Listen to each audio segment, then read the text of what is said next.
After my family and I had COVID in March 2020, we had symptoms that went on for months and months, and that affected our whole bodies. Fatigue, pain, inflammation, skin rashes, and a persistent cough. We weren't alone either. Approximately 1 in 10 people who experiences a COVID infection has long COVID, where symptoms continue after 12 weeks. Even almost 3 years into the pandemic, we still don't know a lot about long COVID and what causes it. We still don't know how to treat it. And unfortunately, Ontario has completely abandoned people who are experiencing long COVID. We haven't provided the kind of support that people need. I was really lucky. My family and I have gotten better over time, and I was always able to work. But there are many people who have really struggled, who are continuing to experience persistent and debilitating symptoms, months, even years after they were first infected.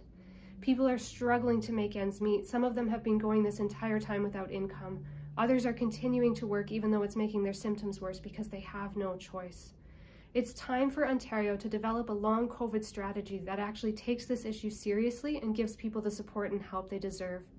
This should start with the creation of a long COVID task force, including patients with lived experience, healthcare experts, and disability advocates.